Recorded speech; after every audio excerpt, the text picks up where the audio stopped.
దేవా, దయగలిగిన ప్రభు, సర్వాధికారి, సర్వశక్తివంతుడా, మీకు స్తోత్రాలు. నిన్న నేడు నిరంతరం కూడా ఏకరీతిగా ఉన్న దేవుడవు, మారని దేవుడవు. నీవు మాత్రమే దేవుడవు ప్రభా. నీ ఘనమైన నామాన్ని స్తుతించడం కొరకు నీ ప్రజగా మమ్మల్ని ఏర్పరచుకొని రక్షణానందం మాకు దయచేసి మీ రాజ్య వారసులుగా మమ్మల్ని నిలబెట్టుకొని మిమ్మల్ని స్తుతించడానికి, ఆరాధించడానికి మాకు ఇచ్చినటువంటి అవకాశము, ఈ ఆశీర్వాదము, ఈ ఆరోగ్యాలు బట్టి మీకు కృతజ్ఞతలు. లోకము నిన్ను ఎరగక నశించిపోతూ ఉండగా ఆ లోకంలో నుండి మమ్మల్ని విడిపించి నాశనకరమైనటువంటి ఆ కోపము నుండి మమ్మల్ని రక్షించి మీ నిత్యజీవపు వారసత్వంలో మమ్మల్ని నిలబెట్టినందుకు మీకు స్తోత్రాలు. నీ పిల్లలుగా, నీ సొత్తుగా మమ్మల్ని ఏర్పరచుకున్నావు దేవా. ఈ భాగ్యములోకి ప్రతివారు రాగలిగినట్లుగా మీ సహాయం దయచేయండి దేవా. ఇంతవరకు ఆరాధనీయుడిగా ఆరాధించబడ్డారు. వాక్యమే ఉన్న దేవుడిగా మా అందరితో మీరు మాట్లాడండి.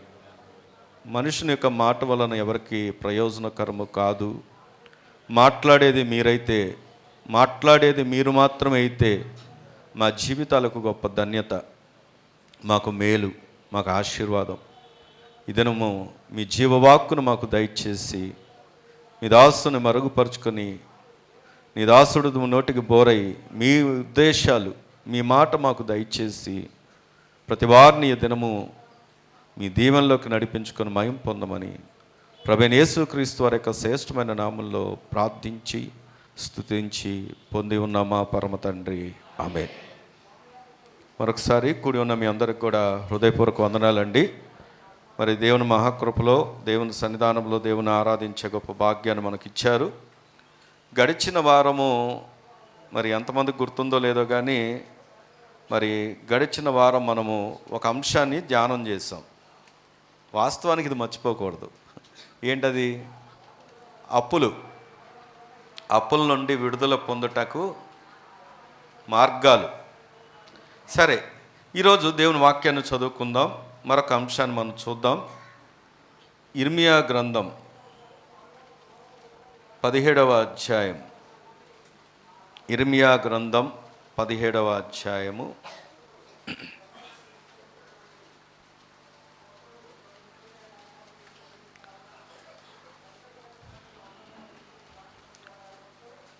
Page number 642. ఇర్మియా గ్రంథం 17వ అధ్యాయము 14వ వచనాన్ని చదువుకుందాం. యెహోవా, నీవు నన్ను స్వస్థపరచుము, నేను స్వస్థత నొందును. నన్ను రక్షించుము, నేను రక్షింపబడుదును. నేను నిన్ను స్తోత్రించుటకు నీవే కారణభూతుడవు. మరొకసారి నేను చదువుతున్నాను. యెహోవా, నీవు నన్ను స్వస్థపరచుము, నేను స్వస్థత నొందుదును. నన్ను రక్షించుము, నేను రక్షింపబడుదును. నేను నిన్ను స్తోత్రించుటకు నీవే కారణభూతుడవు. దేవుడు ఈ దినము మనందరితో మాట్లాడబోతున్నటువంటి మాట ఏంటంటే స్వస్థత. దేవుని స్తోత్రం చెప్దామా? నీ పక్కన ఉన్న వారిని తట్టి నీకు స్వస్థతని ఇస్తాడని చెప్పండి. దేవుడు మనందరికీ ఏమేమి పోతున్నాడు చెప్పండి? స్వస్థత. స్వస్థతలో 2 రకాలు ఉన్నాయి. ఇక్కడ ఇదే వచనాన్ని మనం పరిశీలన చేసినప్పుడు ఒక స్వస్థత శారీరక స్వస్థత అయితే, ఒక స్వస్థత ఆత్మీయ స్వస్థత. మనం ప్రార్థన చేసేటప్పుడు కొన్ని స్వస్థతల కొరకు ప్రార్థన చేస్తాం. ఎప్పుడైనా మీరు గమనిస్తే కొన్ని స్వస్థతల కొరకు తప్పకుండా మనం అందరం కూడా ప్రార్థన చేయాలి, చేస్తున్నాము కూడా. అదేమిటి అని ఆలోచన చేసినప్పుడు మొదటిది శారీరక స్వస్థత. వినండి, మీరు ఎప్పుడైనా ప్రార్థన చేయాలంటే కొంతమందికి ఏం ప్రార్థన చేయాలో తెలియదు కదా. ఈ సమయం దేవుడు మాట్లాడుతున్నప్పుడు ఎలాంటి ప్రార్థన చేయాలో కూడా మనం నేర్చుకోవాలి.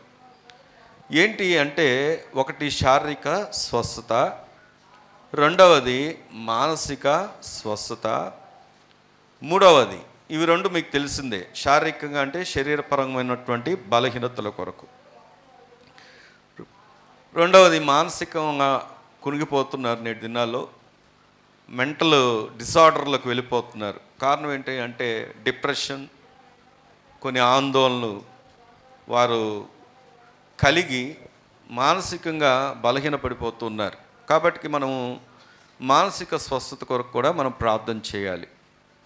మూడవదిగా భావోద్రేకాల స్వస్థత. భావోద్రేకాల స్వస్థత అంటే ఏమిటి అంటే, మీరు సమాజంలో చూసినప్పుడు ఉద్రేకపూరితంగా అయితే ఇతరులను చంపడమో లేకపోతే వారు చనిపోవడమో చేస్తున్నారు. కారణం ఏంటంటే ఆ సమయానికి ఏం చేస్తారో ఒక సైకో నేచర్ ఉద్రేకంలోనే. కాబట్టి మనం ప్రార్థించేటప్పుడు భావోద్రేకాల గురించి కూడా మనం ఏం చేయాలంటే ప్రార్థన చేయాలి. తర్వాత సంబంధ బాంధవ్యాల స్వస్థత. సంబంధ బాంధవ్యాల స్వస్థత అంటే ఏమిటి అంటే, నేటి దినాల్లో పూర్వం ఉన్నటువంటి బంధాలు లేవు. బాంధవ్యాలన్నీ దూరం అయిపోయాయి. రిలేషన్స్ చాలా భయంకరంగా తయారయ్యాయి. భార్యాభర్తల మధ్యలో రిలేషన్స్ దూరమయ్యి ఇల్లీగల్ రిలేషన్స్. తర్వాత కుటుంబాల్లో కూడా తల్లిదండ్రులను పిల్లలు మెచ్చలేకపోతున్నారు, పిల్లలను తల్లిదండ్రులు మెచ్చలేకపోతున్నారు, దూరంగా ఉంటున్నారు. సరైనటువంటి బాంధవ్యాలు లేవు, అనుబంధాలు కరువైపోయాయి, ఎవరికి వారే అన్నట్లుగా చెదిరిపోతున్నారు. దీని అంతటికి కారణం ఏంటంటే అపవాది బంధాలని బలహీనపరిచి వాడు అందరినీ కూడా ఒంటరి వారుగా, అంటే అనుబంధాలు లేని వారుగా చేస్తున్నటువంటి దినాల్లో మనం ప్రార్థన చేసేటప్పుడు ఖచ్చితంగా బాంధవ్యాల కొరకు ప్రార్థన చేయాలి. సరైనటువంటి బాంధవ్యాలు ఉండాలని ప్రార్థన చేయాలి. మళ్ళీ చెప్పనా, ఒకటి శారీరక స్వస్థత, రెండు మానసిక స్వస్థత, సంబంధ బాంధవ్యాల స్వస్థత, భావోద్రేకాల స్వస్థత, ఐదవది సామాజిక స్వస్థత. ఏంటి సామాజిక స్వస్థత అంటే, సమాజం పట్ల కూడా మనకు బాధ్యత ఉండాలి. సహజంగా మనకి ఇతర దేశాలకు ఉన్న వ్యత్యాసం ఏంటి అంటే, వెనక నుండి వారికి వినబడుతుందా? ఇతర దేశాలకు మనకున్నటువంటి వ్యత్యాసం ఏంటి అంటే, మనం సమాజం గురించి పెద్దగా ఆలోచించం. ఉదాహరణకి మనం వెళ్తుంటాం, కారులోనే ప్రయాణం చేస్తున్నాం అనుకోండి, బస్సులోనే ప్రయాణం చేస్తున్నాం అనుకోండి, బస్సులోంచి తుపుక్కుని ఏం చేస్తారంటే ఉమ్మేస్తారు. వాస్తవానికి అది ఒక్కొక్కసారి బస్సులోంచి కొంతమంది మీద పడుతుంది కూడా. రీజన్ ఏమిటి అని ఆలోచన చేస్తే, ఫారిన్ కంట్రీస్లో రోడ్డు మీద ఉమ్మేస్తే ఖచ్చితంగా ఏముంటుందో తెలుసా? ఫైన్ ఉంటుంది. నాకు చాలా ఆశ్చర్యమైనపోయిన విషయం ఏంటంటే, నేను వేరే దేశాలని ప్రైజ్ చేయడానికి, మన దేశాన్ని కించపరచడానికి మాట చెప్పట్లేదు, మనుషుల యొక్క స్వభావం గురించి చెప్తున్నాను. ఆస్ట్రేలియాలో నాకు ఒక తమ్ముడు చెప్తే విన్నమాట, ఆస్ట్రేలియాలో వాళ్ళ ఇంటి ముందు ఉన్న పార్కింగ్లో, వాళ్ళ ఇంటి ముందున్నటువంటి గార్డెన్కి, అంటే పార్కింగ్ పక్కనే గడ్డి పెరుగుద్ది కదా, వారి ఇంటి ముందున్నటువంటి గడ్డి మీద వారి కారు ఎక్కినా కానీ ఫైన్ వేస్తారంట. మీకు అర్థమైందో లేదో? వారి ఇంటి ముందున్న గడ్డి, మామూలుగా లాన్స్లో మన గార్డెన్స్ చూస్తుంటాం కదా, చిన్న చిన్న గడ్డి పెరుగుద్ది కదా, దాని మీద కార్ టైర్ ఎక్కితే అక్కడ దానికి కూడా ఫైన్ వేస్తారంట. అంటే ఆ కంట్రీస్ డెవలప్ అవ్వడానికి, మన కంట్రీస్ వెనకపడడానికి రీజన్ ఏంటి అంటే మనుషుల యొక్క స్వభావాలే. సరే, కేవలం ఇక్కడే కాదు, మరి మన సమాజం పట్ల కూడా బాధ్యత కలిగిన వారంగా ఉండాలి. ఇది మనకే కాదు, ప్రతి వారికి రావాలి. దాని కొరకు మనం ఏం చేయాలంటే, సమాజం పట్ల కూడా సామాజిక స్వస్థత కొరకు ప్రార్థన చేయాలి. ఎందుకంటే సమాజంలో ఎవరి బాధ్యతలు వారు నెరవేరిస్తే ఎక్కడ కూడా ఎటువంటి సమస్య రాదు. ఉన్నారా? ఇక్కడే వింటున్నారా? ఎన్ని చెప్పాను? సందర్భం వచ్చింది కాబట్టి చెప్పాను. ఆరవది ఆత్మీయ స్వస్థత. చెప్పండి, ఏం స్వస్థత? ఆత్మీయ స్వస్థత. ఈ 5 స్వస్థతలు ఉండి అసలు ఉండాల్సినటువంటి ఆత్మీయ స్వస్థత అనగా ఆత్మ రక్షణార్థమైనటువంటి కార్యం జరగపోతే, అందుకే పరిశుద్ధ గ్రంథంలో ఒక మాట ఏమనుంది అంటే, ప్రియుడా ఆత్మలో వర్ధిల్లుచున్నట్లుగా అన్ని విషయాల్లో సౌఖ్యముగా వర్ధిల్లమన. ముందు వర్ధిల్లాల్సింది ఎక్కడ? ఆత్మలో. కాబట్టి నేటి దినాల్లో అందరికీ, చాలామందికి ఆత్మీయ స్వస్థత లేదు. వారు ఈరోజు ఇక్కడికి వెళ్ళి ఈరోజంతా గమనిస్తే, వచ్చేవారు అందరూ మనం పరిశీలన చేస్తే వారి ఆత్మ ఎలా రక్షించబడుతుందో వారికి తెలియదు. సత్యము నెరగకుండాయే వారు వస్తూ ఉన్నారు.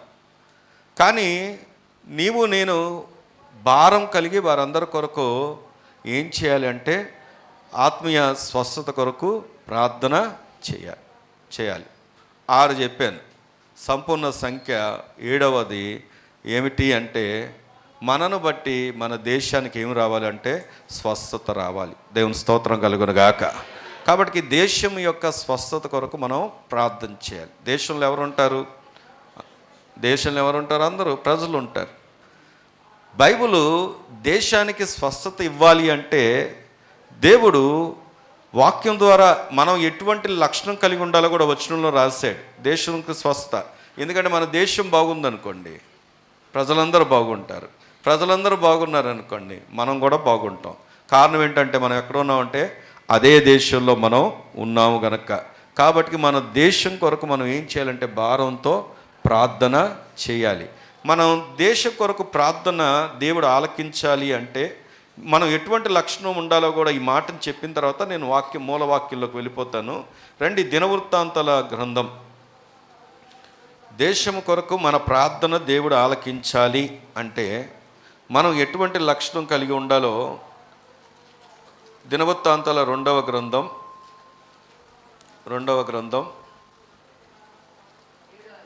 7వ అధ్యాయము, పేజ్ నంబర్ 365,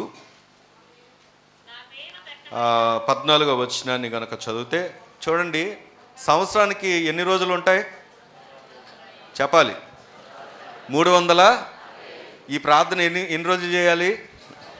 365 రోజులు కూడా ఈ దేశం కొరకు మనం ఏం చేయాలి? ప్రార్థన చేయాలి.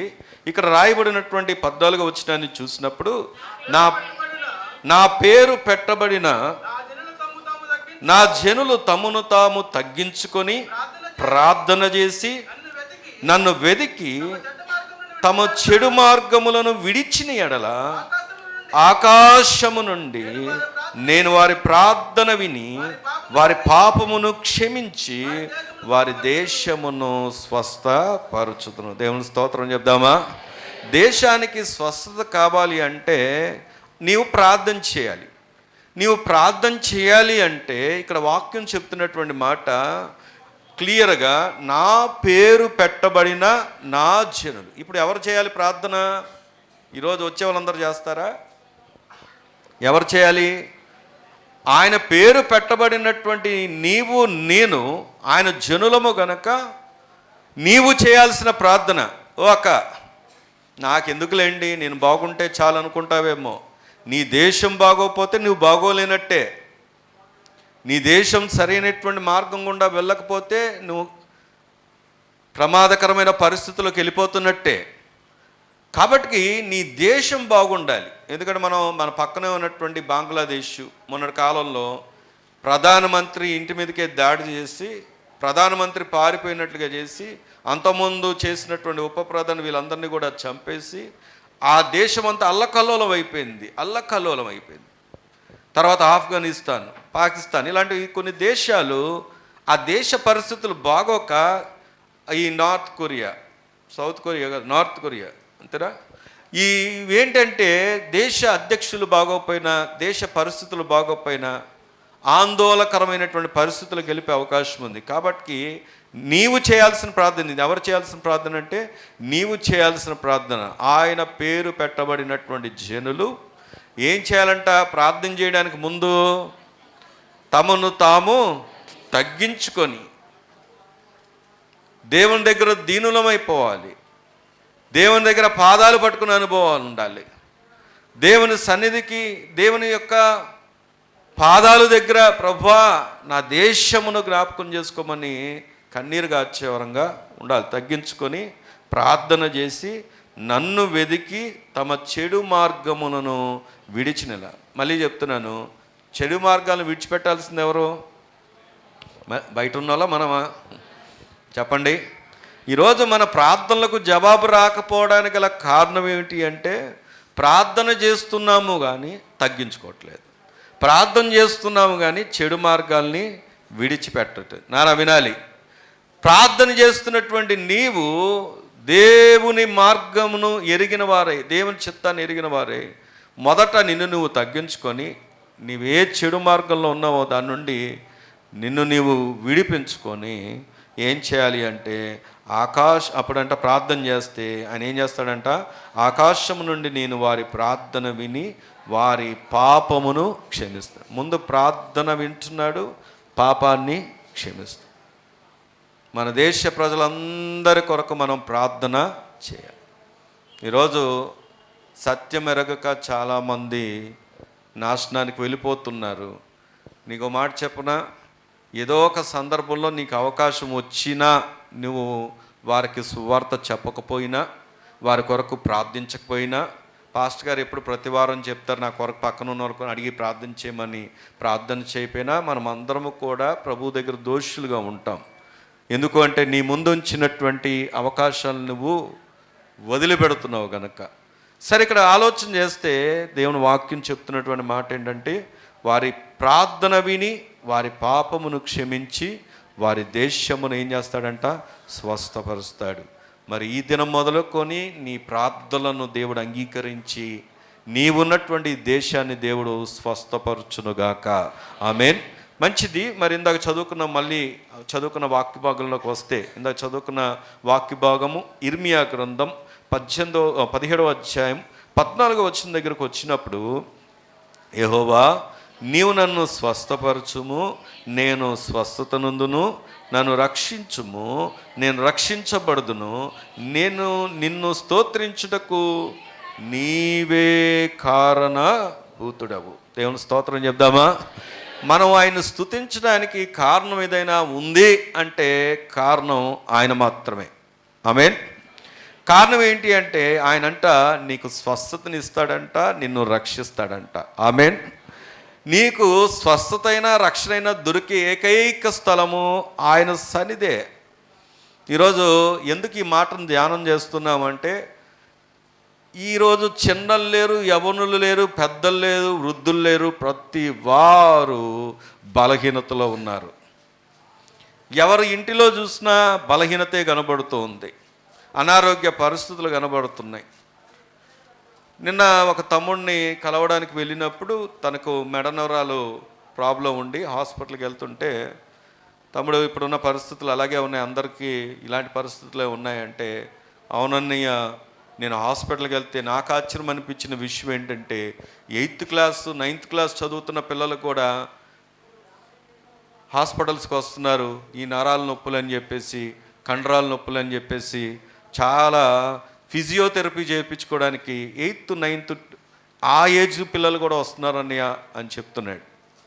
ఈరోజు ఆలోచన చేస్తే మనుషులకు ముఖ్యంగా ఎవరికి చూసినా ఏం కనబడట్లేదు అంటే స్వస్థత కనబడట్లేదు.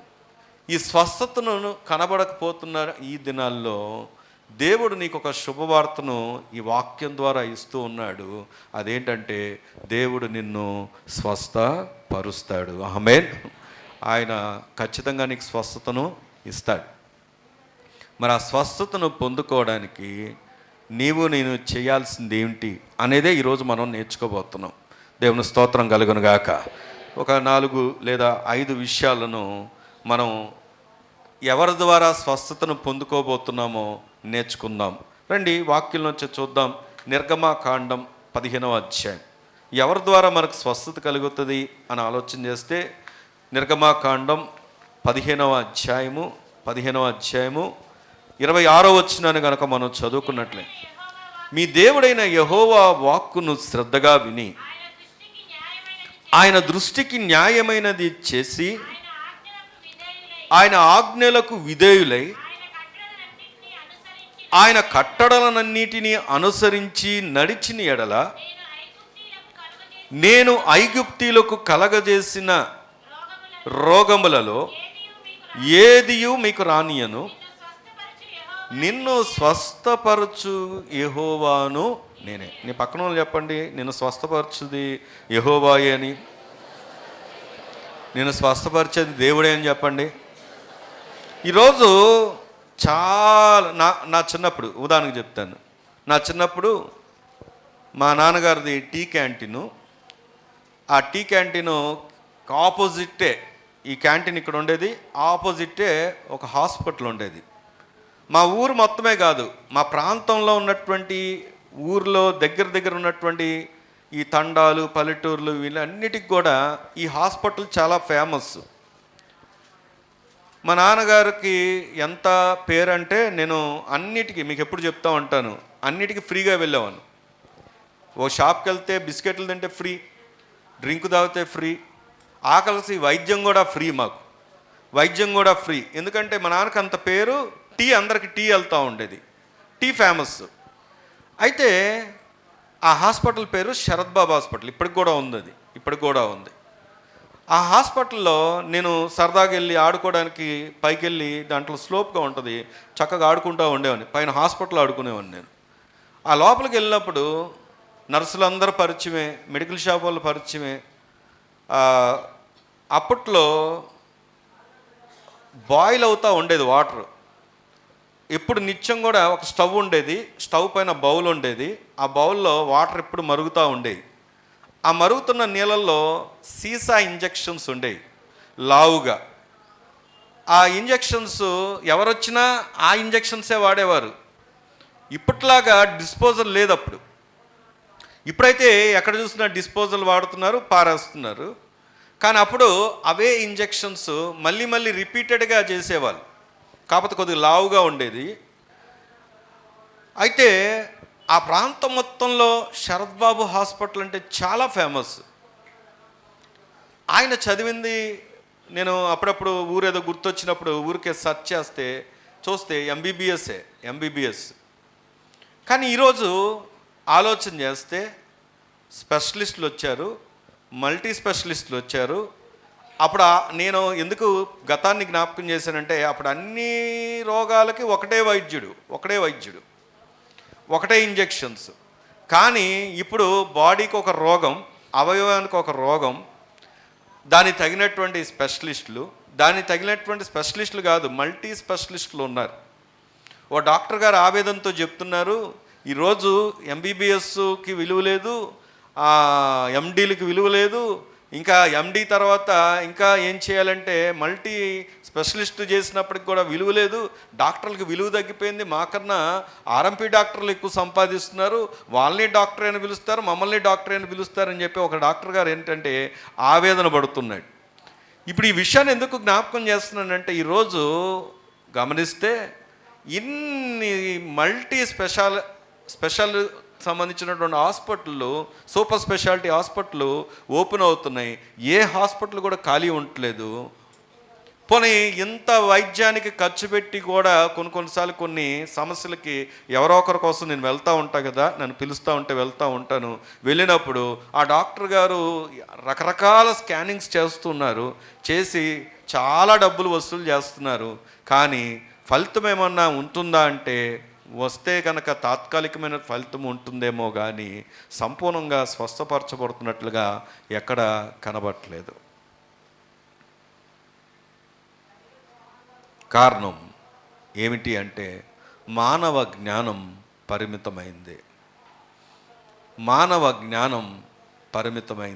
మీరు ఎప్పుడైనా స్కానింగ్ రిపోర్ట్స్ కానీ చూడండి, కింద ఇంప్రెషన్ అని రాస్తారు.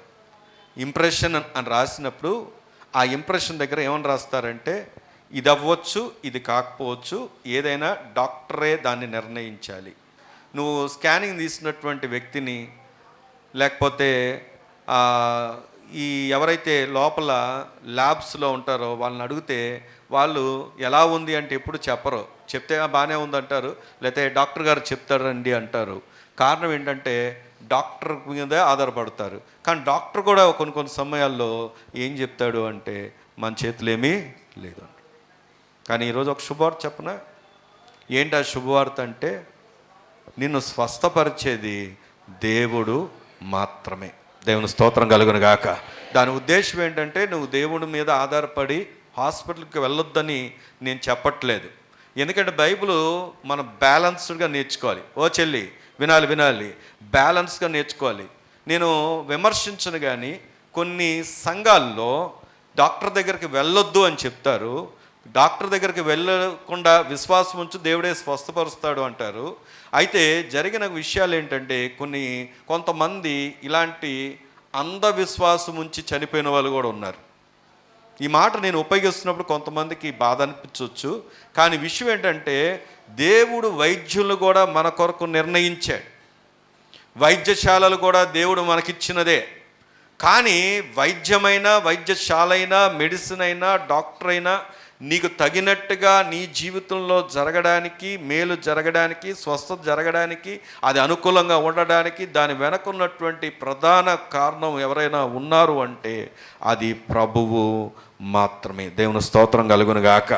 ఒక చిన్న ఉదాహరణ మన సంఘంలో జరిగింది, మీ అందరికీ తెలుసు. శేఖర్ విషయంలో జరిగింది మీ అందరికీ తెలుసు. శేఖర్ కోసం మేము ఆ ఎన్ఆర్ఐ హాస్పిటల్కి ఇక్కడ ఉన్నటువంటి డాక్టర్ గారు అక్కడికి సజెస్ట్ చేస్తే, పలానా డాక్టర్ గారు ఉంటారు, ఆయన దగ్గరికి వెళ్ళండి, ఆయన చూసుకుంటారని చెప్తే మేము అందరం హడావుడిగా అక్కడికి వెళ్ళినప్పుడు జరిగిన విషయం ఏంటంటే, మేము అనుకొని వెళ్ళినటువంటి డాక్టర్ అక్కడ లేడు. ఎవరో ముక్కుమోహన్ తెలియని డాక్టరు.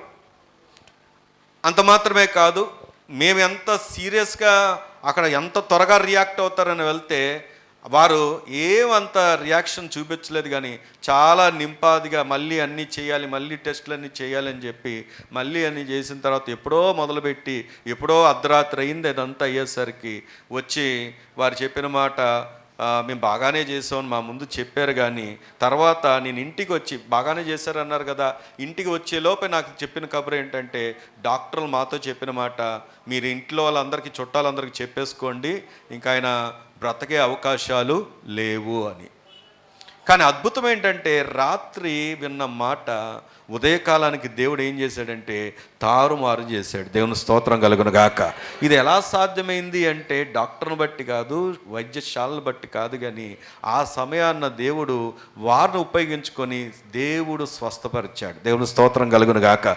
ఈరోజు నేను ఎందుకు మాట చెప్తున్నా అంటే, హాస్పిటల్కి వెళ్ళొద్దని కాదు, మెడిసిన్ వాడకుండా ఉండొద్దని నేను చెప్పట్లేదు, కానీ అవి కూడా పనిచేయాలంటే, అవి కూడా మేలుకరంగా ఉండాలంటే, నీకు తగిన డాక్టర్ సమకూర్చబడాలంటే, తగిన వైద్యం అందించాలంటే అది చేయగలిగింది ఎవరి ద్వారా అంటే దేవుని ద్వారా మాత్రమే. ప్రియ సంగమా, ఇక్కడ చదువుకున్న వచ్చిన భాగాన్ని మీరు పరిశీలన చేసినప్పుడు అక్కడ రాయబడిన మాట ఏంటంటే, నీ దేవుడైన యెహోవా వాక్కును శ్రద్ధగా విని ఆయన దృష్టికి న్యాయమైనది చేసి. స్వస్థత దేవుడి దగ్గరే ఉంది, కానీ ఆ స్వస్థత నీ జీవితంలో అనుగ్రహించబడాలి అంటే, ఎందుకంటే అదేంటండి మరి దేవుని మీదే కదా ఆధారపడుతున్నాం అంటారు కొందరు. ఓ అక్క చెల్లి, దేవుని మీదే కదా ఆధారపడుతున్నాం, మీరేంటి ఇలా చెప్తున్నారు, మేము ఆధారపడలేదేంటా అంటారేమో. నేను చెబుతున్న మాట కాదు, వాక్యం చెప్తున్నటువంటి మాట ఏంటంటే, దేవుడు వాక్యాన్ని శ్రద్ధగా వినాలి, దేవుని మాటను శ్రద్ధగా వినాలి, దేవుని ఆజ్ఞలను అనుసరించాలి. దేవుడు చెప్పిన మాటను ఎవరైతే శ్రద్ధగా విని ఆయన దృష్టికి న్యాయమైనది చేస్తాం. ఓ మాట అడుగుతాను నేను, మనం ఎవరి దృష్టికి న్యాయంగా కనబడతాం చెప్పండి? జనరల్గా ఆలోచన చేయండి. అసలు మందిరంలో ఉన్నప్పుడు అందరూ ఎవరో అన్నారు, మందిరంలో ఉంటే అందరూ అంట దేవదూతలేనంట. ఏమండి, నిజస్వరూపం ఎప్పుడు తెలుస్తుంది? ఏమండి, ఎప్పుడు తెలుస్తుంది? ఈ మాట ఎందుకు ఆలోచన చేస్తున్నామంటే, నిన్ను చూస్తుంది దేవుడు, నేను గమనిస్తుంది దేవుడు, నీ జీవితం అంతటిని క్షుణ్ణంగా పరిశీలన చేస్తున్నాడు ఆయన. నువ్వు ఎక్కడ ఉంటున్నావో, ఎలా ఉంటున్నావో, ఏ మాట కలిగి ఉన్నావో, ఎలాంటి ప్రవర్తన కలిగి ఉన్నావో, ఎలాంటి నడవడిక కలిగి ఉన్నావో, ఎలాంటి ఉద్దేశాలు కలిగి ఉన్నావో, ఎలాంటి జీవితం కలిగి ఉన్నావో ఆయన చూస్తున్నాడు. ఆ దేవుడు నీతో చెప్తున్న మాట ఈరోజు. ఎందుకంటే మనుషుల దృష్టికి మనం ఏం చేస్తామంటే అనుకూలంగా కనబడవచ్చు, మనుషుల దృష్టికి యథార్థంగా కనబడవచ్చు, మనుషులు సంతోషపెట్టే వరంగా కనబడవచ్చు, మనుషుల దృష్టికి కాదు దేవుడు అక్కడ మాట్లాడుతున్న మాట. అక్కడ గమనిస్తుంటే చూడండి, ఆయన అంటాడు, ఆయన వాక్కును శ్రద్ధగా విని ఆయన దృష్టికి న్యాయమైనది చేసి ఆయన ఆజ్ఞలకు ఎలా ఏమై ఉండాలి చెప్పండి, విధేయులై ఉండి. దేవుని స్తోత్రం కలుగునుగాక. మనం ఏం చేస్తామంటే మనకు నచ్చిన వరకే తీసుకుంటాం, దానికి మించి వెళ్ళాం. నీవు బలహీనతలో మంచం మీద ఉన్నావు, ఎన్నిసార్లు దేవుని మాట నీ దగ్గరకు వచ్చింది, ప్రార్థన చేయి, దేవుని సన్నిధికి రా, దేవునికి సమయాన్ని కేటాయించని. కానీ ఈ వారాన్నే పరిశీలన చేద్దాం. లాస్ట్ వీక్ నుండి ఈ వారం వరకు నువ్వు దేవుని సన్నిధిలో ఎంత గడిపావు? దేవుని వాక్యం చెప్తున్నటువంటి మాట ఏంటంటే, అసలు నీకు ఇంకా ఆయన సార్వభౌమ అధికారం నీకు అర్థమవుతే, సార్వభౌమ అధికారం చూడండి ఎలాంటిదో అంటే, చూడండి అక్కడ రాశాడు, నేను ఐగుప్తీయులకు కలగజేసిన రోగములలో ఏది మీకు రానియు. ఇంతకు రోగం కలగజేసింది ఎవరు? అపవాది కాదా? అమ్మో, దేవుని మీద ఎన్ని అబాండాలు వేసేస్తున్నాం అనుకుంటున్నారా? ఏమండి, ఇక్కడ వాక్యాన్ని చూస్తే ఆయన సార్వభౌముడైనటువంటి దేవుడు. ఆయన ఎవరికి ఏ సమయంలో ఏది ఇవ్వాలో, ఏది అవసరమో, ఎలాంటి మాట చెబితే వింటామో, ఏ పరిస్థితులు కల్పిస్తే దేవుని దగ్గరకు వస్తామో, ఆ పరిస్థితులన్నిటినీ కల్పించేది కూడా ఎవరు అంటే దేవుడే.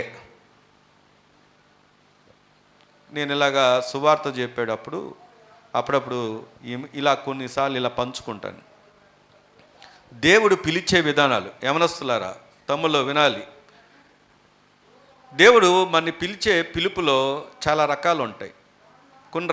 కొన్ని చెప్తాను నేను. మొదటిది ప్రేమతో పిలుస్తాడు.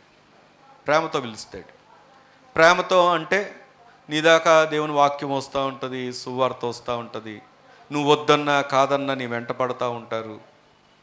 చాలాసార్లు అసహించుకుంటున్నా, దూరం పెడుతున్నా, నిన్ను విడిచిపెట్టకుండా నీతో మాట్లాడుతూ ఉంటాడు. కొన్నిసార్లు నీ పరిస్థితులు బాగోకపోతే నిన్ను ఆదరిస్తూ ఉంటాడు, తడతా ఉంటాడు, బలపరుస్తూ ఉంటాడు. ఎవరో ఒకరి ద్వారా. ఇది ప్రేమతో. రెండవది ఎలాగా అంటే గద్దింపుతో. వింటున్నానన్నా? గద్దింపుతో. ఇది నా విషయంలో జరిగింది. ప్రేమతో దేవుడు పిలుస్తున్నప్పుడు నేను రాలేదు, కానీ ఏం చేశాడు అంటే గద్దించాడు నన్ను. ఎలా గద్దించాడో మీకు ఎప్పుడు చెప్తా ఉంటాను. నీవు నాకు భయపడలేదన్నాడు. వినాలి పైన ఉన్నోళ్ళు కూడా భయపడలేదన్నాడు. ఈరోజు దేవుని వాక్యాన్ని చూస్తే ఆయన పిలిచే విధానంలో ఒక గద్దింపు కూడా ఉంది, ప్రేమ ఉంది. ఆయనలా ప్రేమించగలిగిన వారు ఎవరు లేరు. బైబిల్ మొత్తంలో మన ప్రేమ అనే మాటను చూస్తే ఆయన ప్రేమ దేనితో మూలవాక్యంలో ఏమని రాయబడి ఉంది అంటే అగాపే ప్రేమ. అంటే ఏమాత్రం బదులాశించకుండా ప్రేమించే ప్రేమను ఏమంటారంటే అగాపే ప్రేమ. మనుషుల ప్రేమకు బైబిల్లో మూలవాక్యం అనగా గ్రీక్లో రాయబడిన మాట ఏంటి అంటే ఫిలియో అంటే స్వార్థపూరితమైన ప్రేమ. అగాపే ప్రేమ ఏమాత్రం బదులాశించదు. ఫిలియో ప్రేమ ఏమి ఆలోచిస్తుందంటే స్వార్థంతో ఉంటుంది. దేవుని ప్రేమ స్వార్థం లేనటువంటి ప్రేమ, అగాపే ప్రేమ. దేవుని స్తోత్రం కలుగును గాక. నేను ఒక ఉదాహరణ చెప్పిన దానికి. ఒక యజమానుడికి ఒక గాడిద ఉందంట. పిల్లలందరూ వింటున్నారా? యజమానుడికి గాడిద ఉందంట. అది ఒకరోజు గుంటలో పడిపోయింది. గుంటలో పడిపోతే ఈ యజమానుడు దాన్ని తీయడానికి, అది ఒక లోతైనటువంటి బావిలో పడిపోయింది. అది ఏ బావి అంటే నీళ్ళు లేనటువంటి బావి. దాన్ని ఎంత ట్రై చేస్తున్నా యజమానుడు తీయలేకపోతే ఈ యజమానుడు ఏమనుకున్నాడు అంటే, ఇక ఎలాగో దాని వయసు అయిపోయింది, అది వృద్ధాప్యంలోకి వచ్చేసింది, బలహీనంగానే ఉంది, ఇంకా దాని అవసరం లేదు గనక ఓ పని చేస్తే పోద్ది, దీన్ని తీసే బదులు దీన్ని చంపేస్తే బాగుంటుంది అని అనుకున్నాడంట. అనుకొని ఏం చేస్తున్నాడు అంటే చుట్టుపక్కల వాళ్ళు పిలిచి దాని మీదకి మట్టి విసురుతూ ఉన్నాడు. మట్టి వేస్తూ ఉన్నారు. దాన్ని కప్పెట్టేయాలనే ఉద్దేశం. కానీ జరిగిన విషయం ఏంటంటే అది పైకి వచ్చేసింది. ఎలా పైకి వచ్చింది అంటే దానికి ఉన్నటువంటి స్వభావం ఏమిటి అంటే చూడండి, అది విదిల్చుకొని పైకి వచ్చేసిందంట. దేవుని స్తోత్రం కలుగునుగాక. అయితే ఈ మాట ఎందుకు ప్రత్యేకంగా జ్ఞాపకం చేశానంటే, మనుషులకు ఉన్నటువంటి స్వార్థం అప్పటిదాకా ఉపయోగకరంగా ఉన్నటువంటి వాటిని కూడా ఏం చేయాలనుకున్నారు? చంపాలనుకున్నారు. లోకంలో ఉన్నటువంటి ప్రేమలు, ఎందుకంటే ఈరోజు గమనిస్తూ ఉంటే అమ్మాయిలు అబ్బాయిల వెనక, అబ్బాయిలు అమ్మాయిల వెనక పడుతూ, నిన్నటి కాలంలో మరి వ్యాలంటైన్స్ డే జరిగింది కదా, ఇలాంటి సమాజంలో ఎంత భయంకరమైనటువంటి మాటలు వార్తలు విన్నామంటే హోటల్ రూమ్స్ కూడా ఖాళీ లేనంతగా నిన్నటి కాలంలో పాపం జరిగిందంట. మరి ఎందుకు అంటే కారణం, లోకంలో ఉన్నటువంటి ప్రేమను వెతికి, లోకంలో ఉన్నటువంటి ప్రేమ కొరకు జీవితాలు పతనం చేసుకొని నాశనానికి వెళ్ళిపోతున్నారు సమాజం. అందులో నీవు ఉండకూడదని దేవుని ప్రేమ, తమ్ముడు వినాలి, దేవుని ప్రేమ ఎలాంటి ప్రేమ అంటే ఇది లోక సంబంధమైనటువంటి ప్రేమ కాదు, ఆయనది అగాపే ప్రేమ. దేవుని స్తోత్రం కలుగును గాక. ఈ దినం ఎందుకు ఈ విషయాన్ని జ్ఞాపకం చేసుకుంటూ ఉంటాయి? ఆయన ప్రేమించి మనతో మాట్లాడుతున్నాడు. మన్నే ఎందుకు జ్ఞాపకం చేసుకున్నాడు? ఈరోజు చాలామంది ప్రభువు నెరక్కుండా నాశనానికి వెళ్ళిపోతుంటే అందులో నువ్వు లేకుండా నీతోనే ఎందుకు దేవుడు మాట్లాడుతున్నాడు?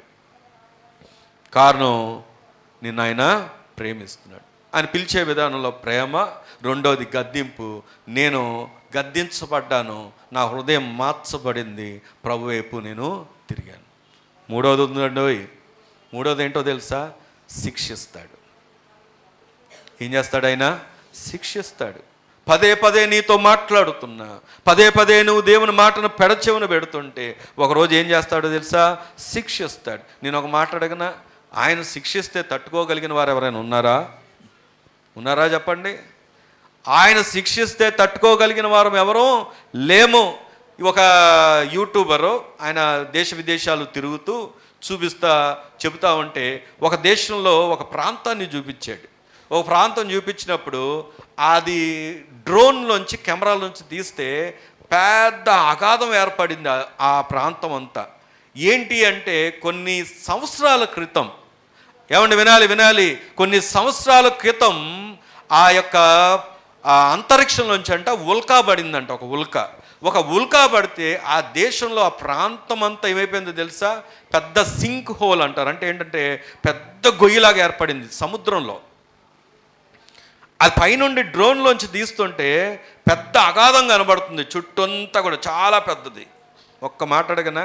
ఒక చిన్న ఉల్కాని అంత తీవ్రమైనటువంటి ప్రభావం చూపిస్తే, ఆయన ఆజ్ఞాపిస్తే, ఆయన మనని శిక్షించాలనుకుంటే ఎవరు నిలవగలుగుతాం? చెప్పండి, ఎవరు నిలవగలుగుతాం? ఎవరో నిలవలేం. కాబట్టి దేవుడు ఎందుకు ఈ మాట చెప్తున్నాడంటే, ప్రేమతో పిలిచినప్పుడు ప్రభు దగ్గరికి రావాలి, ప్రేమతో మన ఆహ్వానిస్తున్నప్పుడు ప్రభు దగ్గరికి రావాలి, మన హృదయాన్ని దేవునికి ఇవ్వాలి. లేకపోతే ఆయన గద్దిస్తాడు. గద్దించినప్పుడు కూడా నువ్వు మారకపోతే ఏం చేస్తాడు అంటే శిక్షిస్తాడు. చాలా విచారకరమైన ఒక విషయం చెప్పనా? కొంతమంది ఆయన విడిచిపెడతాడు. అదేంటి విడిచిపెట్టడం ఏంటి అంటే, బైబిల్ గ్రంథాన్నే పరిశీలన చేసిన, మన ముందు కనుమరుగైపోయిన వారి జీవితాలను చూసిన, అందులో ఎవరో కాదు, ఉదాహరణకు నా కుటుంబాన్ని జ్ఞాపకం చేసుకుంటే, మా నాన్నగారు ప్రభువును వ్యతిరేకించి చనిపోయారు. మా నాన్నగారిని దేవుడు ప్రేమించలేదంటే, మా నాన్నగారికి ఎన్నోసార్లు సువార్త అందించబడింది, ఎన్నోసార్లు ప్రభు గురించి ఆయన ముందుకు వచ్చింది, ప్రభువుతో ఉండడానికి అవకాశాలు దేవుడు కల్పించాడు. మా నాన్నగారి పక్కన పాస్టర్ గారికి భోజనం పెట్టారని పళ్ళాన్ని విసిరేసి మరి వెళ్ళిపోయాడు మా నాన్న. అంత కఠినముగా ప్రవర్తించాడు. కానీ మా ఊరంతటికి మంచి పేరు మా నాన్నకే. మా ఊరంతటికి మంచి పేరు, అందరిలో ఉండే మంచి పేరు, లోక సంబంధమైన మంచి పేరు మా నాన్నకే. మా అమ్మగారికి వచ్చేసరికి మా అమ్మగారికి అంత మంచి పేరు లేదు మేమున్న ప్లేస్లో. కారణం ఏంటి అంటే కొద్ది కోపం, కొద్దిగా గయాలిగా ఉండేదని, ఎవరిని దగ్గరికి రానిచ్చేదని అనేవారు. వాస్తవానికి చూడండి, మనుషుల యొక్క వ్యత్యాసము, లోకస్తులు ఆలోచించే వ్యత్యాసానికి, దేవుడు ఆలోచించే విధానానికి, దేవుని సువార్త మా నాన్నగారి దగ్గరికి వచ్చిన ఆయన కాదన్నాడు, నశించిపోయారు. కానీ మా అమ్మగారు చివరి క్షణంలో కూడా ప్రభు ఆమెను ప్రేమించి, ఆమె లాంటి వ్యక్తిని ఆమె ఏం చేశాడంటే రక్షించుకొని, ఆమె ద్వారా ఈరోజు నేను కూడా రక్షణలోకి నడిపించబడే కృపను నాకు దేవుడు అనుగ్రహించాడు. దేవుని స్తోత్రం కలుగును గాక. మరి ఈరోజు ఈ మాట ఎందుకు జ్ఞాపకం చేస్తున్నంటే, కొన్నిసార్లు శిక్షిస్తాడు, కొన్నిసార్లు విడిచిపెడతాడు. విడిచిపెట్టడం అంటే సువార్త అందలేదని కాదు, మనకు బైబిల్ చాలా తెలిసిన విషయమే. యోహాను సువార్తలో చూడనక్కర్లేదు, కానీ వెలుగంట ఎక్కడికి వచ్చింది? చీకటిలోకి వచ్చింది, కానీ చీకటి అది ఏం చేయలేదంట, దాన్ని గ్రహింపకుండాను. ఓ యవనస్తులారా, వినండి వినండి వినండి. ఈరోజు దేవుడు ఎందుకు మాట చెప్తున్నాడంటే పదే పదే పదే దేవుడు మీ హృదయాల్ని తడుతూ ఉన్నాడు. తల్లిదండ్రుల రూపంలోనో, సేవకుల రూపంలోనో, తోటి సహోదరుల రూపంలోనో పదే పదే పదే హెచ్చరికలు మీ దగ్గరకు వస్తూ ఉన్నాయి. పదే పదే దేవుడు మీతో మాట్లాడుతున్నాడు. ఇది నాకు కాదులే అనుకోవద్దు. ఎందుకు అంటే ప్రేమించి ప్రేమించి పిలుస్తున్నప్పుడే రండి. ప్రేమించి పిలుస్తున్నప్పుడే రండి. ఇక్కడ వాక్యం దగ్గరకు వచ్చి ఆలోచన చేస్తే ఐగుప్తులో కలగజేసిన రోగాలంతటికీ కారణం ఎవరు అంటే దేవుడే. కారణం, వాళ్ళను శిక్షించాడు, కానీ తన ప్రజలను ఆయన ఏం చేశాడు చెప్పండి? విడిపించాడు. దేవుని స్తోత్రం కలుగునుగాక. రాబోతున్నటువంటి నరకము, రాబోతున్నటువంటి ఉగ్రత నుండి నిన్ను తప్పించడానికి ఇప్పటికి కూడా నీతో మాట్లాడుతున్నాడు. ఇప్పటికైనా నీ హృదయం ప్రభువుకివ్వు. నువ్వు ప్రభువుకి ఇస్తే, ఆయన చెప్పినట్టుగా వింటే, ఆయన మాటలను పాటిస్తే, ఆయన ఆజ్ఞలను అనుసరిస్తే, దేవుడు ఇదిగో చెబుతున్నటువంటి మాట ఏంటంటే నీకున్నటువంటి ప్రతి సంకటాలను, నీకున్నటువంటి ప్రతి అనారోగ్య పరిస్థితులను దేవుడు ఏం చేస్తాడు తెలుసా? స్వస్థపరుస్తాడు. ఆమేన్. చెప్పండి, స్వస్థత ఎక్కడుంది? నీ పక్కన వాళ్ళు చెప్పండి, స్వస్థత ఎక్కడుంది? ఎవరి ద్వారా ఉంది? ఎవరి ద్వారా ఉంది? జయలలిత గారు మీకు తెలుసు అంటే చూడలేదు, మామూలుగా వార్తలో విన్నారు కదా.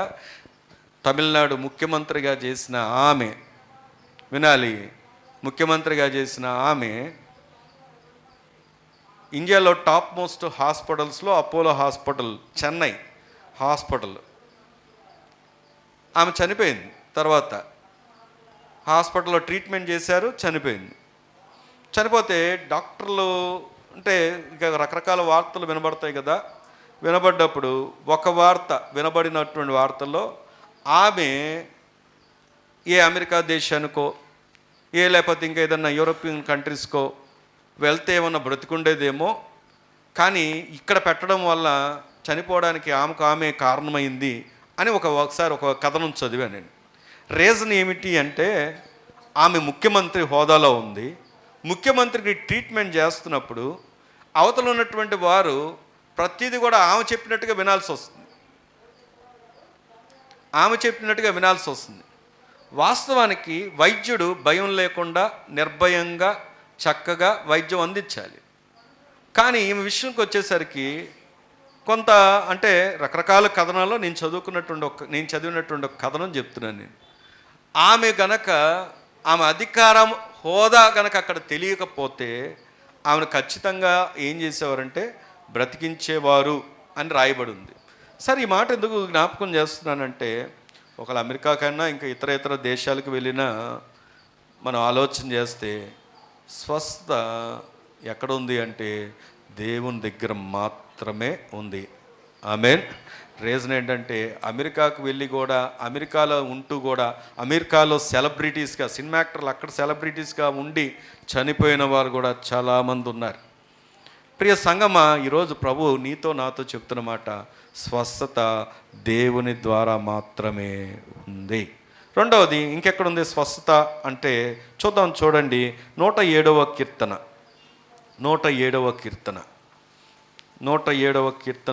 20వ వచనం చదువుకుందాం. ఆయన తన వాక్కును పంపి వారిని ఏం చేశాడు చెప్పండి? బాగు చేసెను.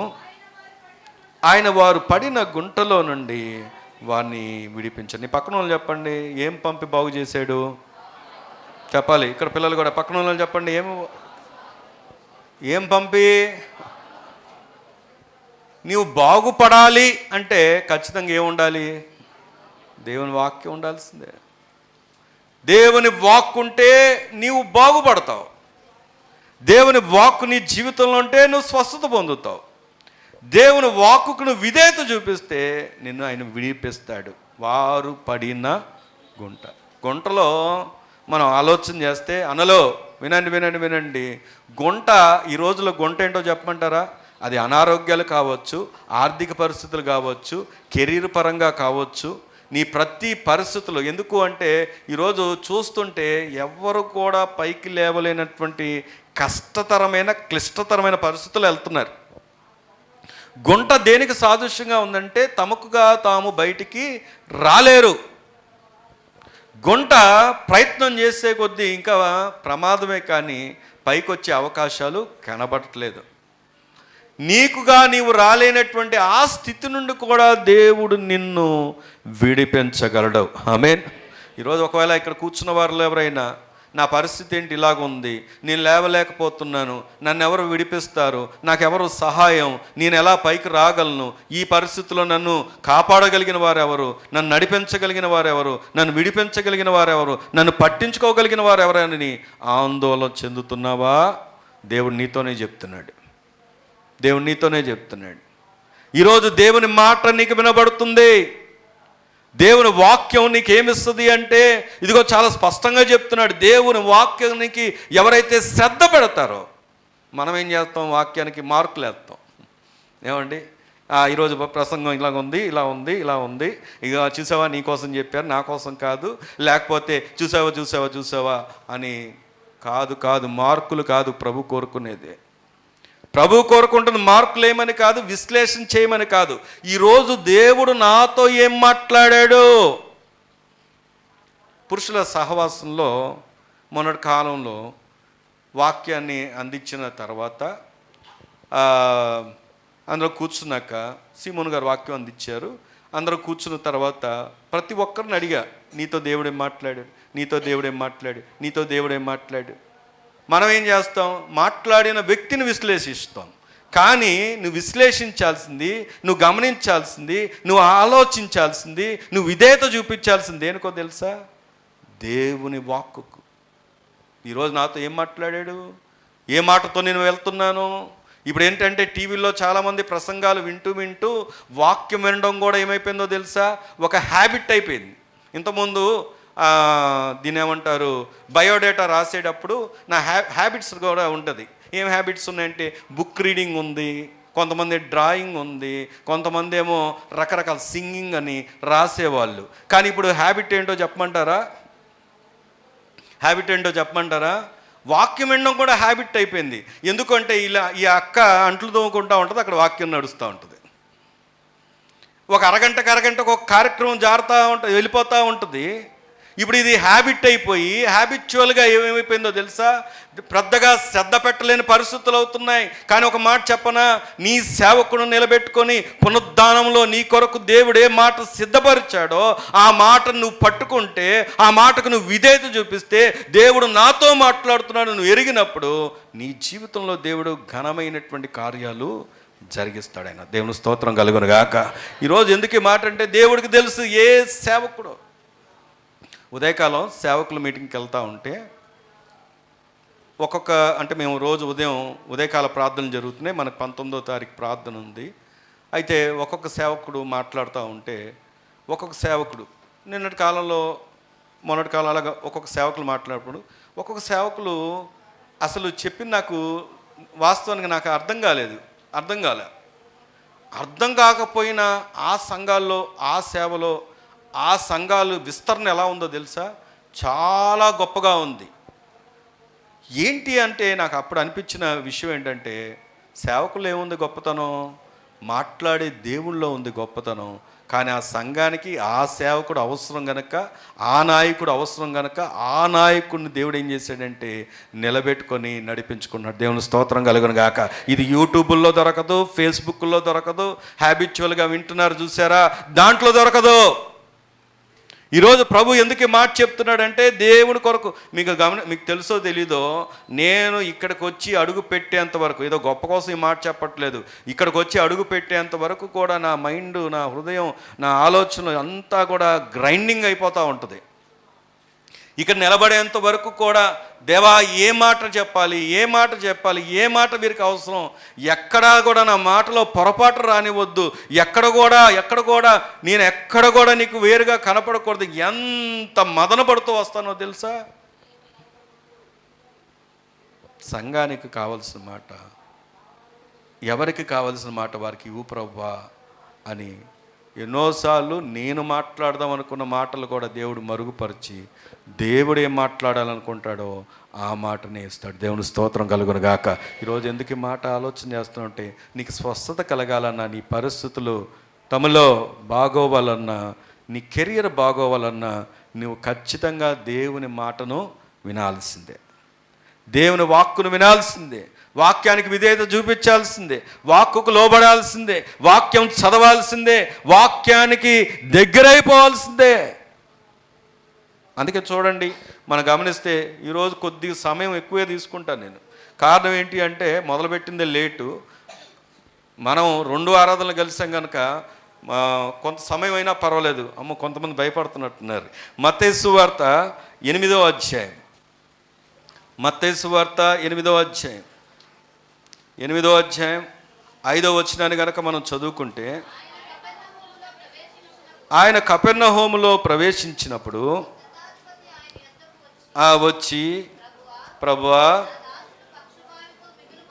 నా దాసుడు పక్షవాయుతో మిగులు బాధపడుచున్నాడు, ఇంట్లో పడి ఉన్నాడని చెప్పి ఆయన వేడుకోను. సరే, అక్కడ నేను చదివేస్తాను. యేసు నేను వచ్చి వాణ్ణి స్వస్థపరచదని నేను అతనితో చెప్పగా, అప్పుడు శతాధిపతి ఏమన్నాడు అంటే, ప్రభువా, నీవు నా ఇంటిలోకి వచ్చుటకు నేను పాత్రును కాదు, నీవు మాట మాత్రం సెలవిమ్ము, అప్పుడు నా దాసుడు స్వస్థపరచబడును. ఇక్కడ శతాధిపతి ఏం కోరుకుంటున్నాడు చెప్పండి? చెప్పండి ఏం కోరుకుంటున్నాడు? ప్రభువా, నీవు రావడానికి నేను అర్హుణ్ణి కాదు. ఇందాక మనం చదువుకున్నాం కదా, నీ దేశానికి స్వస్థత కావాలంటే ముందు నిన్ను నువ్వేం చేయాలి? తగ్గించుకోవాలి. ఈరోజు నాకు ఒక పాట పాడడం వస్తే, తమలో వెనక గేటు దగ్గర వింటున్నారా? పాట పాడడం వస్తే మనం పట్టుకోలేం. ప్రార్థన బాగా చేయడం వస్తే పట్టుకోలేం. మనకి ఏదైనా ఆధిక్యత వస్తే పట్టుకోలేం. కానీ నీకు కాదు చెందాల్సింది ఆధిక్యత. నీకు ఆ స్వరం ఇచ్చినా, నీకు ఆ యొక్క ఆధిక్యతనిచ్చినా, ఆ తలాంతునిచ్చినా దేవునికి మహిమ. ఆమేన్. నిన్ను నువ్వేం చేయాలి? నిన్ను నువ్వు తగ్గించుకోవాలి. ఇక్కడ ఏమంటున్నాడు అంటే, ప్రభువా, నీవు నా ఇంటికి రావడానికి నేను పాత్రుడను. ఏమండి, ఆయన ఏమన్నా సామాన్యుడా? పోనీ నార్మల్ పర్సనా? ఎవరంట ఆయన? ఏదమ్ముల్లో ఎవరంట ఆయన? శతాధిపతి. శత అంటే ఏంటి? 100. అంటే అంతమంది మీద అధిపతిగా ఉన్నటువంటి వ్యక్తి ప్రభు దగ్గరకు వచ్చి తనను తాను తగ్గించుకొని, నీవు నా ఇంటికి రావడానికి కూడా నేను పాత్రుణ్ణి కాదు, నాకు కావాల్సింది ఏంటో తెలుసా? నువ్వు రాకపోయినా పర్వాలేదు, నీ మాట ఉంటే చాలు. దేవుని స్తోత్రం చెప్దామా? నేను ఒక మాట అడగనా? ఎన్నిసార్లు ఆయన మాటను పెడచెవిని పెట్టావు? ఎన్నిసార్లు దేవుడు నిన్నుతో మాట్లాడుతున్నప్పుడు, దేవుడు నిన్ను తలుచుతున్నప్పుడు, నిన్ను తడుతున్నప్పుడు ఎన్నిసార్లు పెడచెవిని పెట్టావు? ఈరోజు నీ కెరీర్ కోసం అక్కడికి పరిగెత్తుతావు, ఇక్కడ పరిగెత్తావు, ఆ ఊరు పరిగెత్తావు, ఈ ఊరు పరిగెత్తావు. ఎక్కడైనా స్థిరత్వం ఉందా? లేదు. ఎక్కడైనా సెటిల్ అవ్వగలుగుతున్నావా? లేదు. ఏ స్థితి అయినా మారిందా? లేదు. దేవుడు ఏమైనా అసాధ్యం, దేవుడికి ఏమైనా సాధ్యం కాదా? దేవుడు నిన్ను బాగు చేయలేడా? దేవుడు నీ కెరియర్ని బాగు చేయలేడా? నిన్ను నిలబెట్టలేడా? నీకు సామర్థ్యం ఇవ్వలేడా? నిన్ను గొప్ప చేయలేడా? అంటే ఆయన చేయగలడు. చెయ్యలేకపోవడానికి గల కారణం ఏంటంటే, నీలో దీనత్వం లేదు, నీలో ఏమి లేదంటే విధేయత లేదు, దేవుని మాట నువ్వు లక్ష్య పెట్టట్లేదు. అయితే ఈరోజు ఒక శుభవార్త చెప్పనా? దేవుడు ఇప్పటికీ నిన్ను ప్రేమిస్తున్నాడు. నేను ఎప్పుడో ఒక మాట పదే జ్ఞాపకం చేస్తాను. ఆయన ఎవరంటే the God of second chance. ఆయన ఇచ్చే అవకాశం ఏంటో తెలుసా? ఇప్పటికైనా నువ్వు దేవుని వాక్యాన్ని వినాలి. దేవుని వాక్కును వినాలి, నీ హృదయంలోకి తీసుకోవాలి. అక్కడ అదే అంటాడు ఆయన. చూడండి, ప్రభు అన్నాడు, నేను వచ్చి స్వస్థపరచదని చెప్పగా, ఆ శతాధిపతి, ప్రభువా, నీవు నా ఇంటిలోకి వచ్చేటకు నేను పాత్రుడు కాదు, నీవు మాట మాత్రం సెలవివ్వు, అప్పుడు నా దాసుడు స్వస్థపరచబడును. మనం ముందుకెళ్ళి చూస్తే ఏం జరిగింది అంటే, 10వ వచనంలో, యేసు ఈ మాట విని ఆశ్చర్యపడి వెంట వచ్చి మనం చూసి, ఇశ్రాయేల్లో నేను ఇంతవరకు ఇంత విశ్వాసం ఉన్నట్టు చూడలేదని నిశ్చయంగా మీతో చెప్తున్నాను అనెను. జరిగిన విషయం ఏంటంటే, ఎగ్జాక్ట్గా ఎప్పుడైతే ప్రభువు చెప్పాడో, చూడండి 13వ వచనంలో, అంతటా యేసు, ఇక వెళ్ళుము, నీవు విశ్వసించిన ప్రకారం నీకు అవునుగాక అని శతాధిపతితో చెప్పెను. ఆ గడియలోని అతని దాసుడు స్వస్థత పొందాను. గడిగా దేవుని స్తోత్రం చెప్దామా? చెప్పండి, ఎక్కడుంది స్వస్థత? వాక్యంలో. వాక్యం వెల్లడిగా అవుతుంటేనే చీకట్లో ఉన్న వారికి ఏం కలుగుద్దంట? వెలుగు కలుగుతుంది. నీ బాధల్లో ఏమిస్తుందో తెలుసా? నెమ్మదినిస్తుంది.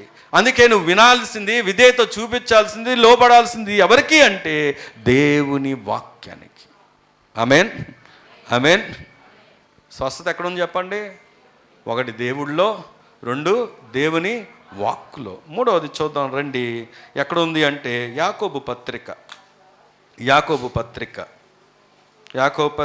5వ అధ్యాయం, నూతన నిబంధన. యాకోబు పత్రిక 5వ అధ్యాయము 15వ వచనం చదువుదామా? Page number 213. విశ్వాస సహితమైన ప్రార్థన ఆ రోగిని ఏం చేస్తుందంట? స్వస్థపరచును. చెప్పండి. విశ్వాస సహితమైన ప్రార్థన ఆ రోగిని స్వస్థపరచును, ప్రభువు అతన్ని లేపును. అతడు పాపమును చేసిన వాడైతే పాప క్షమాపణ పొందును. కనుక దేవుని స్తోత్రం చెప్దామా? చెప్పండి. ఇక్కడ మనం గమనిస్తే నిన్ను స్వస్థపరిచేది మరి ఏమిటి అంటే ప్రార్థన. మీ పక్కన చెప్పండి, ఏ ప్రార్థన? ఒక సంస్థలో జరిగే ఆరాధనలో నువ్వు వెళ్తే ఓ శ్లోకంలాగా చదువుకుంటూ వెళ్ళిపోతారు. ఎప్పుడు అదే ధోరణి. నువ్వు ఏ ఆరాధనలకు వెళ్ళు, వాళ్ళు ఒక పాటలాగా పాడుతూ ఉంటే, వీళ్ళు ఒక పాటలాగా పాడుతూ ఉంటారు, ఓ శ్లోకంలాగా జరుగుతూ ఉంటుంది. అది క్యాజువల్గా జరుగుతూ ఉంటుంది ఒక సంస్థలో. నేను పేర్లు ఉపయోగించదలుచుకోక చెప్పట్లేదు. ఇప్పుడు ఎందుకు ఈ విషయం చెప్తున్నానంటే, కొంతమంది ప్రార్థనలు కూడా ఎలా ఉంటాయి తెలుసా? కొంతమంది ప్రార్థన అదే మోసధోరణి. పొద్దున తినడానికి ముందు లేచినప్పుడు ఒక ప్రార్థన, తినడానికి ముందు ఒక ప్రార్థన, పడుకునే ముందు ఒక ప్రార్థన. ఇంకా దానికి మించి వేరే దేవునితో ఏమైనా వ్యక్తిగత అనుబంధం ఉంటుందంటే ఏముండదు. పర్సనల్ రిలేషన్షిప్ ఉంటుందంటే ఏముండదు. దేవునితో ఒక సరైనటువంటి అవగాహన ఉంటుందంటే ఏముండదు. ఏదో కొంతమంది ఇప్పటికి కూడా క్యాలెండర్లో ఉన్న వాక్యం చదువుకొని బయటికి వెళ్ళే వాళ్ళు ఉంటారు. అందుకే సిద్దిపేట ప్రకాష్ గారు క్యాలెండర్స్లో ఎక్కడ కూడా ఏం రాయరు అంటే గడుల్లో వాక్యాలు రాయరు. ఒకప్పుడు తెలియని దినాల్లో, తొలి దినాల్లో, విశ్వాసం కూడా లేని దినాల్లో, ప్రారంభ దినాల్లో అంతవరకైతే నేను చదవద్దని చెప్పట్లేదు, చదువుకోండి. కానీ ఈరోజు దేవుడు నాతో మాట్లాడేసాడని ఆ మాటకి పరిమితం అవ్వకండి. ప్రతిరోజు వాక్యం చదవాలి, ప్రతిరోజు దేవుని పాదాలు పట్టుకోవాలి. దేవుని స్తోత్రం కలుగునుగాక. ఇక్కడ వాక్యం చాలా స్పష్టంగా చెప్తున్నటువంటి మాట ఏంటంటే, ఏ ప్రార్థన స్వస్థపరుస్తుందంట? విశ్వాస సహితమైన ప్రార్థన రోగిని స్వస్థపరచును. దేవుడు మీ పక్కన, దేవుడు మాటని పక్కన వాళ్ళకి చెప్పండి, దేవుడు నిన్ను ప్రార్థన చేస్తే స్వస్థపరుస్తాడని చెప్పండి. నువ్వు మాట్లాడగనా? నీకు తెలీదా? ఎన్నిసార్లు చెప్పుంటారు?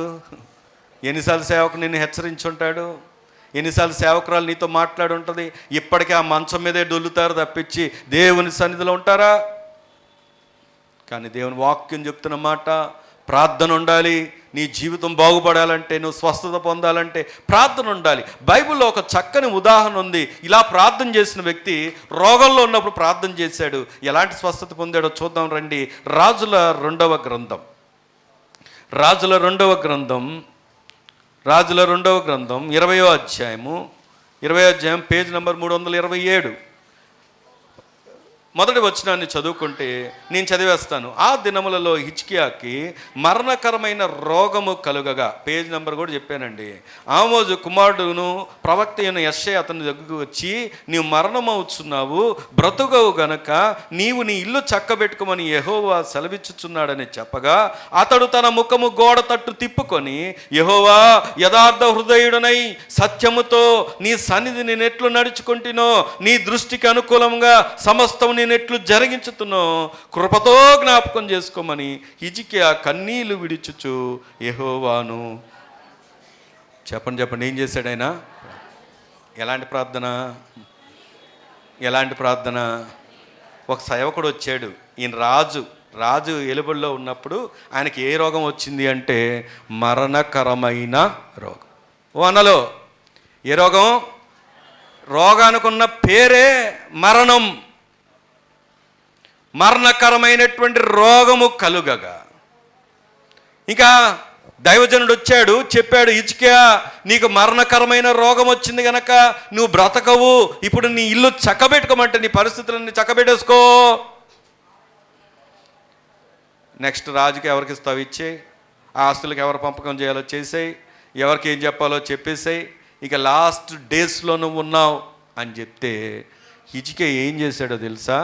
వెంటనే సింహాసనం దిగి గోడ తట్టు, ఆ దినాల్లో గోడ తట్టు అంటే అర్థం ఏంటంటే దేవాలయం తట్టు. దేవుని స్తోత్రం కలుగును గాక.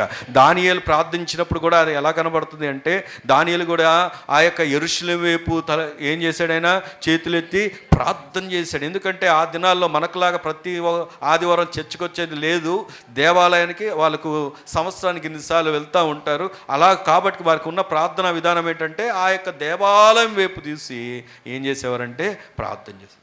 ఈయనకు మరణకరమైన రోగం కలిగింది. ఈయన ఏం చేశాడంటే సింహాసనం దిగి ఆయన ప్రభు వైపు చూస్తూ ఆ యొక్క గోడ తట్టు తిరిగి కన్నీళ్లు విడుచుచు ఆయన చేసిన ప్రార్థన ఏంటో తెలుసా? మన ప్రార్థన ఎలా ఉంటుందో తెలుసా? చెయ్యి, ఇస్తావా ఇవ్వా, వీల్లేదు. ఏంటి దేవుని కూడా మీరే చెప్పేస్తారా? వీల్లేదు. ప్రార్థన చేసేప్పుడు గౌరవం ఉండాలి, మర్యాద ఉండాలి, విధేయత ఉండాలి, లోబడాలి, దేవుని యొక్క అధికారానికి ఒప్పుకోవాలి, దేవుని చిత్తాన్ని కనిపెట్టుకోవాలి. నువ్వు దేవుని ఆజ్ఞాపించొద్దు. దేవుని ఆజ్ఞాపించే స్టేజ్లో మనం లేము.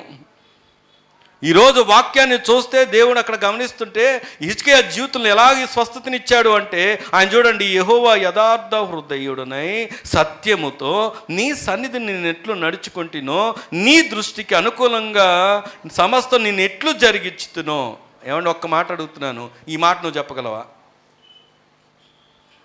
అయ్యా నీ దృష్టిలో నేను ఎలాగున్నానో నీకు తెలుసు, నీ సత్యం నేను పాటిస్తున్నానో నీకు తెలుసు అని నువ్వు చెప్పగలవా? చెప్పగలవా అండి? మనకు అవకాశం దొరికితే ఎన్ని అబద్ధాలు చెప్పేస్తాం. ఏమండి, ప్రాణం మీదకి రాకపోయినా అబద్ధాలు ఆడేస్తారు కొంతమంది. అబద్ధాలు చెప్పడం కూడా అలవాటు, అబద్ధాలు చెప్పడం కూడా ఒక హ్యాబిట్. ఊరికే అవసరం ఉన్నా లేకపోయినా మాట్లాడేస్తారు. మన నోరుని మనం ఎంత టంగ్ ట్విస్టర్స్ అంటారు తెలుసా? టంగ్ ట్విస్టర్స్ అంటే నాకులాగా నత్తిగా ఉండి మాటలు రాకపోతే టంగ్ ట్విస్టర్స్ ఏం చేస్తాయంటే పదే పదే మాట్లాడుతుంటే రిపీటెడ్గా మాటలు వస్తూ ఉంటాయి. మనం ఎన్ని టంగ్ ట్విస్టర్స్ వాడతామో, వాళ్ళ మీద వీళ్ళ మీద, వీళ్ళ మీద వాళ్ళ మీద, వాళ్ళ మీద వీళ్ళ మీద, వీళ్ళ మీద వాళ్ళ మీద. ఏమండి, కానీ ఒక మాట చెప్పనా, నీ ప్రార్థనకు ఫలితం రాకపోవడానికి కూడా కారణం అదే. నీ ప్రార్థనకు ఫలితం రావాలి అంటే దేవుడు నీ నోటిని కూడా పరిశీలన చేస్తున్నాడు. ఇక్కడ ఆయన ప్రార్థనలు ఏమన్నాడు? నేను సత్యమును, అక్కడ రాయబడిని చూడండి, యథార్థ హృదయుడని సత్యముతో నీ సన్నిధిని నేను ఎట్లు నడుచుకుంటునో, నీ దృష్టికి అనుకూలంగా సమస్తం నేను ఎట్లు జరిగించుతునో కృపతో జ్ఞాపకం చేసుకుంటా. ఒక్క మాట ఉన్నారా ఇక్కడ? వినండి. ఆయన ప్రార్థనలో, అయ్యా నీ ఎదుట నేను యథార్థంగా ఉన్నాను, సత్యంగా ఉన్నాను, నీ సన్నిధిలో నేను ఎలా ఉన్నాను ఇదంతా నీకు తెలుసు. కానీ ఈరోజు ఈ సమయంలో ఈ పరిస్థితిలో అది కాదు నువ్వు జ్ఞాపకం చేసుకోవాల్సింది, కృపతో నన్ను జ్ఞాపకం. దేవుని స్తోత్రం చెప్దామా? ఆయన తనకున్నటువంటి యథార్థతను చెప్పుకోవట్లా, ఆయన తనకున్నటువంటి గొప్పతనాన్ని చెప్పుకోవట్లా. తను ఏం చెప్తున్నాడంటే, నీ కృపే ప్రభా నన్ను బ్రతికిస్తుంది. నీవు ఉంటున్నారా? ఈరోజు నీ జీవితం బాగుపడాలంటే, స్వస్థత పొందాలన్నా, మేలు పొందాలన్నా, ఆశీర్వాదం పొందాలన్నా, అభివృద్ధి పొందాలన్నా, ఇక నువ్వు ఏది పొందాలన్నా దేవుడు కృప ఉండాల్సిందే. ఆమేన్. కాబట్టి నువ్వేం చేయాలి? ప్రార్థన చేయాలి. ఏ ప్రార్థన చేయాలి? దేవుడు అంగీకరించే ప్రార్థన చేయాలి. ఇక్కడ అందుకే గమనిస్తే ఏం జరిగింది? ఈయనంట చూడండి, కృపతో జ్ఞాపకం చేసుకోమని హిజ్కియా కన్నీళ్లు విడుచుచు యెహోవాను ప్రార్థించెను. అక్కడ గమనిస్తే చూడండి 4వ వచనం చూడండి, యెషయా నడిమిశాలలో నుండి అవతలకి వెళ్ళక మునుపే యెహోవా వాక్కు అతనికి ప్రత్యక్షమై ఇలాగూ సెలవిచ్చాను, నీవు తిరిగి నా ప్రజలకు అధిపతి అయిన హిజ్కియా వద్దకు పోయి అతనితో ఇట్లనము, నీ పితరుడైన దావీదునకు దేవుడుకు యెహోవానికి సెలవిచ్చినదేమనగా, నీవు కన్నీళ్లు విడుచుట చూచి తిని నీ ప్రార్థన నేను అంగీకరించి ఉన్నాను, నేను నిన్ను బాగు చేసేదను. గట్టిగా దేవుని స్తోత్రం చెప్దామా? ఎంత టైం తీసుకున్నాడండి దేవుడు? ఎంత టైము? క్లియర్గా రాయబడి ఉంది. ఆ యొక్క చెప్పిన దైవజనుడు నడిమిశాలలోంచి కూడా బయటికి వెళ్ళాడు. అంటే ఇంకా ఎక్కడున్నాడు? ఆ కోటలోనే ఉన్నాడు. వార్త తీసుకొచ్చాడు, సేవకుడు హెచ్చరించాడు, నడుచుకుంటూ వెళ్తున్నాడు. ఈ నడుచుకుంటూ వెళ్తుండగానే వెంటనే లోబడ్డాడు, విధేయత చూపించాడు, దేవుని తట్టు తిరిగాడు. కృపతో జ్ఞాపకం చేసుకోమన్నాడు. వెంటనే జవాబు ఎలా వచ్చింది తెలుసా? యెషయా ఇంకా కూడా వెళ్ళలేదు. వెంటనే ప్రభు, బాబు ఆగో, ఏంటి వెళ్ళిపోతున్నావు? అక్కడ నా కుమారుడు ఏం చేస్తున్నాడు? ప్రార్థన చేస్తున్నాడు. వెళ్ళు, అతనికి చెప్పు, నిన్ను నేను స్వస్థపరుస్తున్నాను. కారణం ఏంటంటే నీ కన్నీళ్లు విడుచుట నేను చూచితిని. గట్టిగా దేవుని స్తోత్రం చెప్దామా? ఈరోజు ఒక సంతోషకరమైన వార్త చెప్పనా? నీ కన్నీళ్ళు ఎవరు చూస్తున్నారు? అది నీ కన్నీళ్ళు వస్తున్నాయి ముందు. నీ పరిస్థితి బాగోలేదని తెలుసు, నీ భర్త పరిస్థితి బాగోలేదని తెలుసు, కానీ ఈ అమ్మగారు ఎప్పుడు కూడా దేవుని సన్నిధిలో కనిపెట్టదు. అక్కడికి ఎక్కడికి తిరగడమే సరిపోద్ది. కానీ మొహం మీద పెట్టిన శ్రద్ధ, ఏమండి మేకప్ మీద పెట్టిన శ్రద్ధ దేవుని దగ్గర పెడతారా? ఈరోజు దేవుని వాక్యాన్ని మనం పరిశీలన చేస్తే ఈ అయ్యగారులు, మిమ్మల్ని అంటలేదు ఉండవు, కోపం వచ్చిద్దేమో, అయ్యగారులు అందరినీ చెప్తున్నాను నేను. ప్రార్థన అంతా ఎవరు చేయాలి? భార్యలే చేయాలి. కానీ వాక్యం చెప్తున్న మాట ఏంటో తెలుసా? నీవు కన్నీళ్ళు విడుచుట నేను చూచితిని.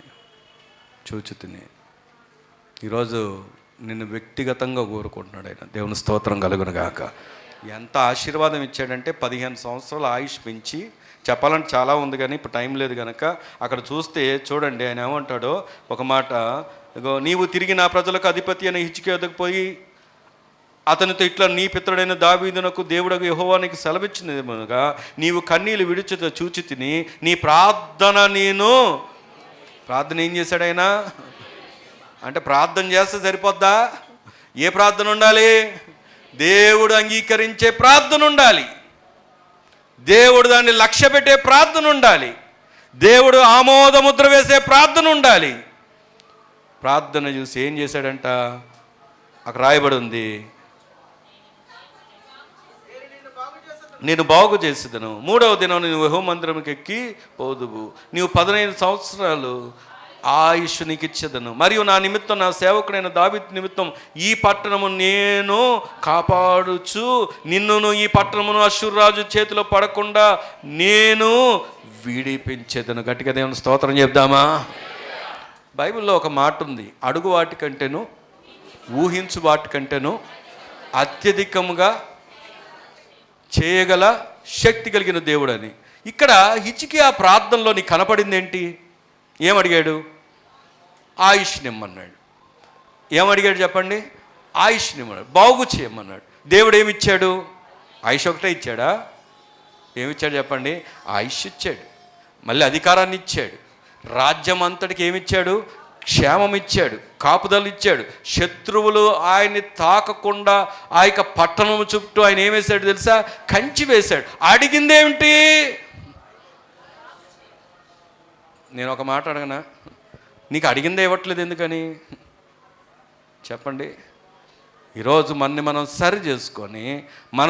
సరి చేసుకొని దేవుని దగ్గర ఒప్పుకొని, ఈ దినము నుండైనా దేవుడు మాత్రమే నీ పరిస్థితిని మార్చగలడు, దేవుడు మాత్రమే నీ స్థితిని మార్చగలడు, దేవుడు మాత్రమే నిన్ను స్వస్థపరచగలడు, దేవుని వాక్కు మాత్రమే నిన్ను బ్రతికించగలదు.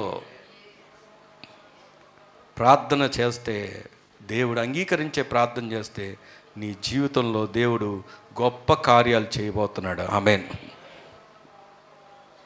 దేవుని వాక్యాన్ని చూస్తే ఇందాక చదువుకున్న మార్కు సువార్త 5వ అధ్యాయం 34వ వచనం చదువుకుందాం. మార్కు సువార్త 5వ అధ్యాయం 34వ వచనం. అందుకు ఆయన, కుమారి నీ విశ్వాసము, చెప్పండి ఏం చేసింది? నీ విశ్వాసము నిన్ను స్వస్థపరిచింది. గట్టిగా దేవుని స్తోత్రం చెప్దామా? ఏం స్వస్థపరిచింది? చెప్పాలి. ఏం స్వస్థపరిచింది? నీ విశ్వాసం నిన్ను స్వస్థపరచను, సమాధానం కలమై పోము, నీ బాధ నివారణమై నీకు స్వస్థత కలుగునుగా కానుమతి. ఇంతకు ఆమె ఎవరో తెలుసా?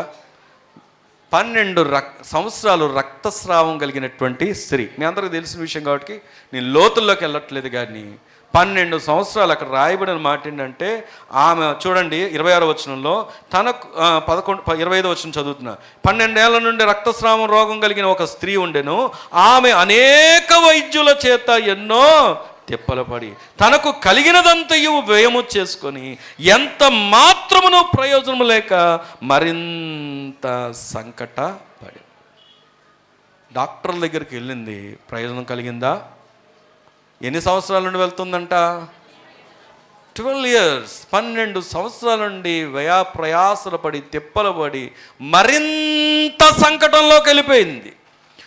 ఎందుకు అంటే హాస్పిటల్స్కి వెళ్ళి ఖర్చు పెట్టి ధనమంతా అయిపోయి వృధా ప్రయాస అయిపోయి ఇంకా దీన స్థితిలోకి వెళ్ళిపోయింది. కానీ యేసు ప్రభువారి గురించి విన్నది, ఆయన వస్తున్నారని, ఆయన చెంగు తాకిన చాలని అనుకున్నది. ఎన్ని అడ్డు ఆవంతరాలు, ఎందుకంటే వాళ్ళని అందరినీ దాటుకొని వెళ్ళడం అంటే, రక్తస్రావం కలిగిన స్త్రీ అంటే ఆ రోజుల్లో ఎంతో దూరంగా పెట్టేవారు. కానీ ప్రభువు దగ్గరికి వెళ్తే నా జీవితం బాగుపడుతుందని విశ్వాసం ఉంచింది. ఆ విశ్వాసము ఏం చేసింది అంటే ప్రభు ద్వారా స్వస్థత పొందుకుంది. దేవుని స్తోత్రం చెప్దామా? అక్కడ గమనిస్తే మీరు ఈ ప్రార్థనకి గనక, ఇక్కడ జరిగినటువంటి ఈ సంఘటన కనుక నేను ఇలా రాసుకున్నాను, మీరు రాసుకోవాలనుకో రాసుకోండి, ఇప్పుడు వివరించే సమయం లేదు కనుక. ఆమె విశ్వాసానికి నేను పెట్టిన పేర్లు: 1 పవర్ఫుల్. చెప్పండి, ఏం చెప్పండి? బైబిల్లో ఒక మాట ఉంది, ఆవగింజంత విశ్వాసం ఉంటే కొండలు ఎక్కడ పడుద్దంట? సముద్రం పడుద్దంట. ఎంత విశ్వాసం కావాలి మరి? ఈమె విశ్వాసం ఈమెను స్వస్థపరిచిందంటే అది మామూలు విషయమా? ఈమె ఏం విశ్వాసం? పవర్ఫుల్ విశ్వాసం. రెండోది, ఈమె విశ్వాసం పర్సనల్. ఏ విశ్వాసం ఏమిది? పర్సనల్. ఎంతసేపు కూడా ఆ అమ్మగారే ఉపవాసం ఉండాలి, అమ్మగారే ప్రార్థన చేయాలి. నీ విశ్వాసం ఏమైందమ్మా? 3 వారాలు 7 వారాలకి పరిమితం కాదు మన విశ్వాసం. నీ విశ్వాసం దేవుని మీద కట్టుకోవాలి. నీ ఉంచాల్సిన దేవుని మీద. మనం 3 వారాలకి 7 వారాలకి 3 నెలలకి 7 నెలలకు సంవత్సరానికి కాదు విశ్వాసం. ఈ విశ్వాసం ఆమె ప్రభువుని కదిలించే విశ్వాసం. దేవుని స్తోత్రం కలుగును గాక. Powerful, personal, వ్యక్తిగతమైంది. పర్సనల్ ఎందుకు చెప్పనా? ఆ పెద్ద జనసమూహం ఉంటే జనసమూహం దగ్గరికి వెళ్ళడానికి పెద్ద గుంపులుగా ఆయన మీద పడిపోతుంటే, ఈ ఆమె మాత్రం ప్రభువు నన్ను తాకితే చాలు, ప్రభు కూడా కాదు, ప్రభు చెంగు తాకిన చాలని విశ్వాసం ఉంచింది. ఇదే విశ్వాసం చెప్పండి? పర్సనల్. ఒకవేళ ఈరోజు ఈరోజు నీ విశ్వాసం పర్సనల్గా లేకుండా తల్లిదండ్రుల మీద ఆధారపడి ఇక్కడ ఉన్నావేమో నాకు తెలియదు. ఇంకా అమ్మ ప్రార్థనే నీ జీవితాన్ని బాగు చేస్తుందని అనుకోవద్దు. నీవు దేవునికి తెలుసుకోగలిగిన స్టేటస్కి, స్థాయికి వచ్చావు. నీ హృదయం సంపూర్ణంగా ప్రభువుకి ఇవ్వు. నీ జీవితంలో దేవుడు ఉన్నతమైన కార్యాలు చేస్తాడు. ఆమేన్. పర్సనల్. రెండవది ఏంటంటే పర్మనెంట్. మూడవది పర్మనెంట్ అంటే స్వస్థత ఎప్పుడు దాకా ఇచ్చాడు?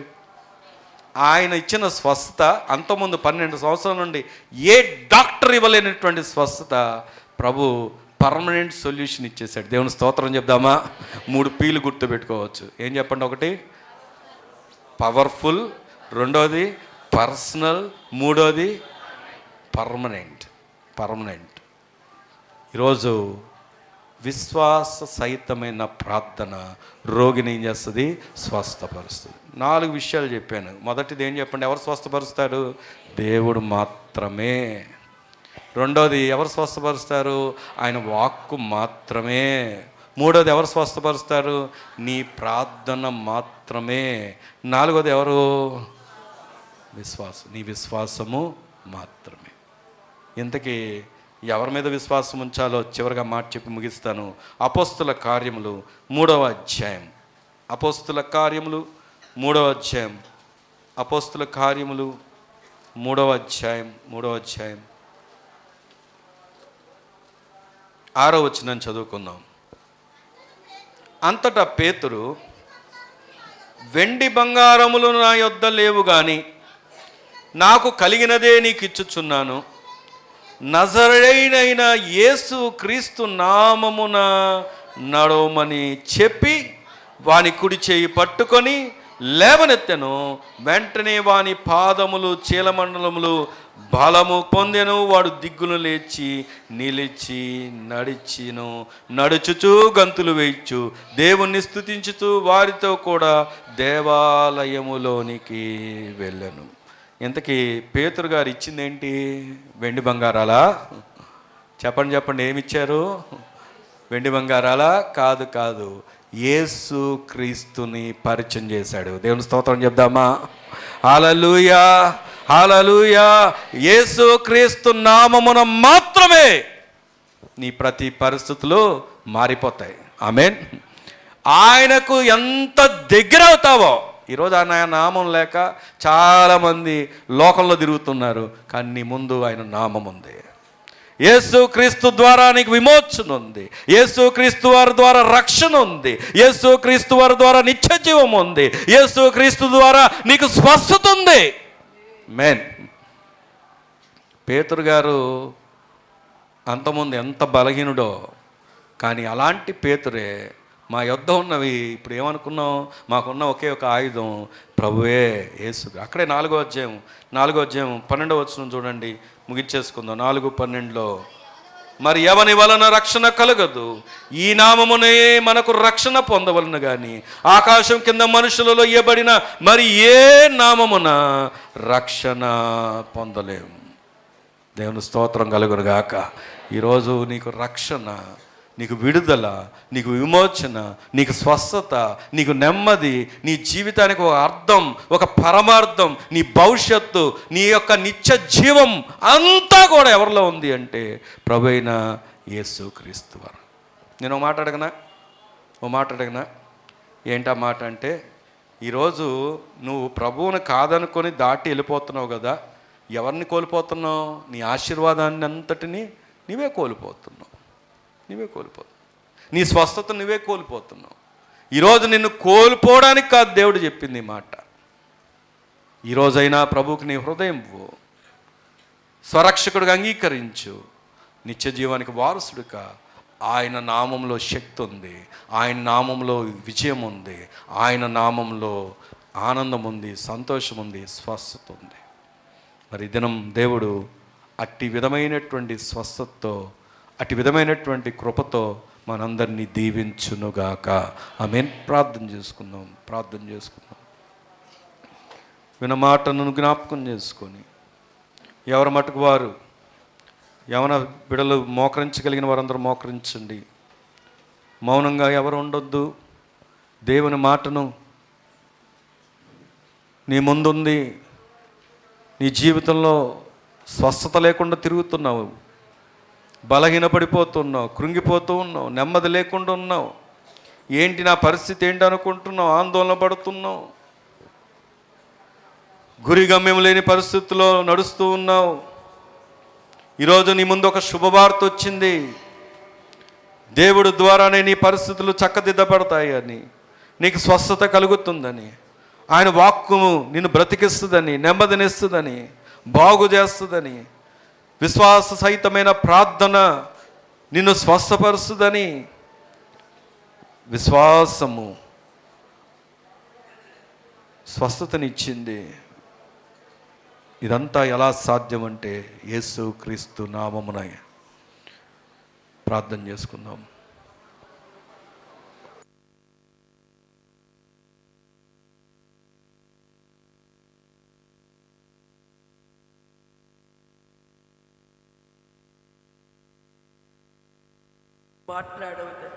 నువ్వు మాట్లాడవునా? నీ ప్రజలకి నాయనా, నీ ప్రజలతో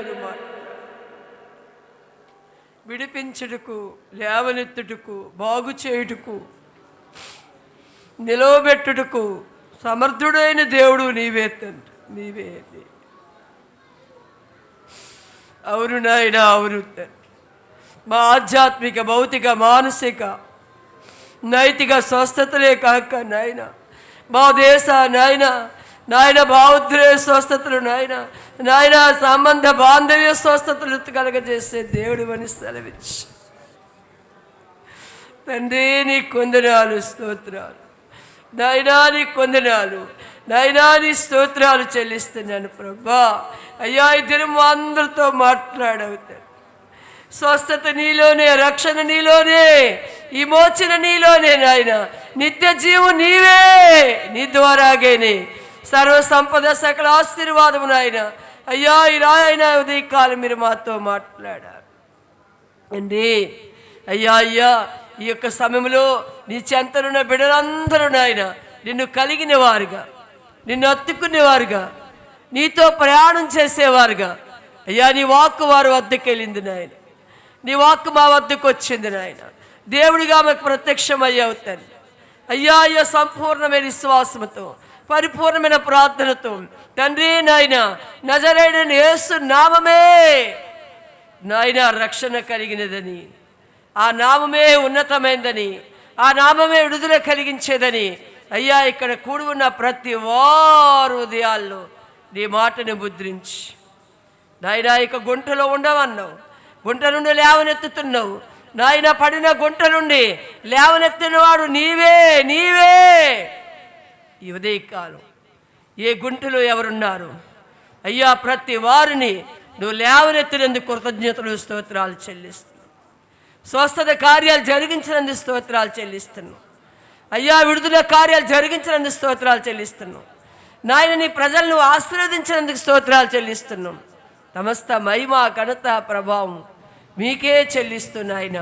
నజరేయుడైన యేసు నామమున అడిగి పొందున్నాం పరమ తండ్రి. ఆమేన్.